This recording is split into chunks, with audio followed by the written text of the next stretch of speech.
nga pala ako ng breakfast na bulgogi. It's a type of spicy jjigae from South Korea that's made with variety of ingredients. Balls, crab stick, bokchon, meron tayong tteokbokki, ayan, meron tayong Korean spam, meron din tayong mixed kimchi, sesame seed, spam, sesame oil, at saka itong doenjang.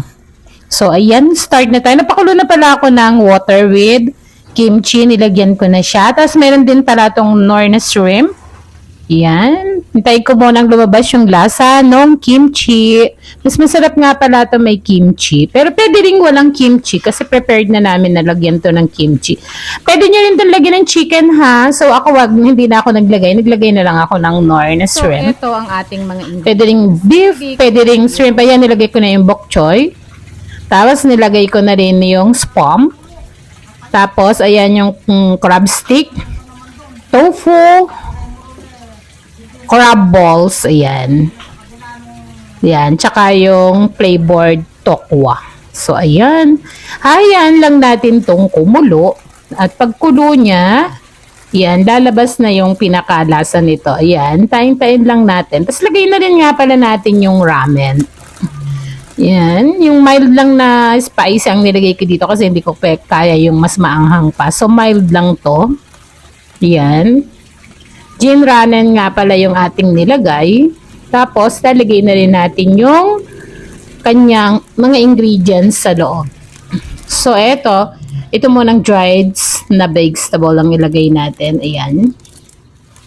Then, ilalagay na rin natin yung kanyang seasoning para maluto na rin at masama na sa lasa ng ating jjigae.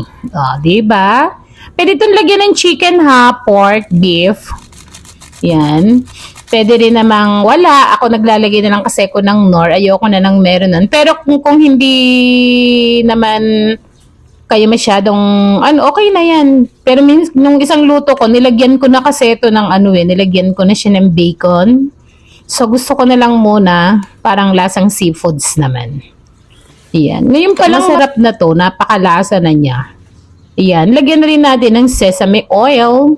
Ayan. Not too much kasi hindi din naman siya masyadong masarap na masyadong madaming sesame oil. Then, mamaya, lalagyan natin to ng hindi na roasted sesame seeds. Ayan. Wait na lang natin ang kanyang pagkulo at maluto. Kung ito naman, mainim makuluan lang ng saglit. Is okay na to eh. Ito nga pala, magandang pulutan sa inuman. Parang shabu-shabu din siya eh. Ayan. Kung titingnan mo, yung shabu-shabu, hindi lang ganito yung noodles. Yung parang glass noodles ang ginagamit sa shabu-shabu. So, ayan, malapit na tong maluto. Once to kumulo, nilagyan ko nga din pala siya ng 2 pirasong onion kasi wala akong leeks. So, onion na lang yung ating ilalagay. Ayan, masarap tong partner. Mag-grilled kayo ng ng pork. Ay, sarap nito. O kaya shrimp. Masarap na pulutan to. Sabi ko nga sa inyo. Ayan. Yan. Lalagay ko na yung pampalasa. Dokjong. So, ayan.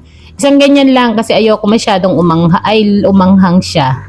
Tsaka ayoko masyadong malasa, okay na yung konti na inilagay ko na yan. Yan. Sama-sama na siya. Yan. Madami nga pala iniluto ko isang ramen. Dati pag gumagawa ako nito, half lang. Kasi gusto na rin dahil tong breakfast, then ila-lunch niya na siguro to. Kaya pinalagay yung isang buo. Yan. Sarap-sarap kaya nitong niluluto ko na to. Kaya hindi kami nagpapalit ng favorite. O, diba? Tikman na natin kung okay na yung lasa. Yan, wait lang natin kumulo. Tapos, pwede na tayong mag-breakfast. From duty nga pala tayo. So, ayan, nilagay ko na hindi ko na yung roasted sesame seed. O yung regular na sesame seed na lang yung inilagay ko. Maghahalo-halo na lahat ng ingredients. Yan. Wait na lang natin. Ito, sa palagay ko, parang pwede na to. Ayan. Wait na lang natin ng malawakang kulo. Then stop na para hindi naman masyadong malamog yung ating mga ingredients. Nilagyan na rin natin ng konting paminta para kasi hindi naman siya ganun kaanghang. Yung kasarapan lang na anghang. Kasi hindi ako sanay sa masyadong spicy. Ayan, nakita nyo, kumukulo na siya. So, konti na lang yung pag-iintay natin, kakain na tayo. Hindi nga pala nakahabol yung niluto kong tamago. So, baka dun sa lunch na lang, yun na lang natin isasama yung tamagong. Hindi pa kasi siya luto. At saka kasasalang ko lang eh. Kaya ito na lang muna. Sa next pagluluto ko, papakita ko naman kung paano gumawa ng tamago. Yan. May oras lang naman kasi kung paano lutuin ang tamago eh. Maski hindi na yung preserve. Pag po kasi sumobra sa boiled, masyadong maluluto yung yellow niya, yung yolk. So may minuto lang para siya maluto, then babad sa malamig na tubig para ma-stop yung pagluluto. Kasi minsan, sakto nga yung minutes ng luto mo, sinobrahan mo, hindi mo naman nilagay sa malamig na tubig, so maluluto pa din yung sa loob. So ayan, as you can see, it's boiling. Iyan.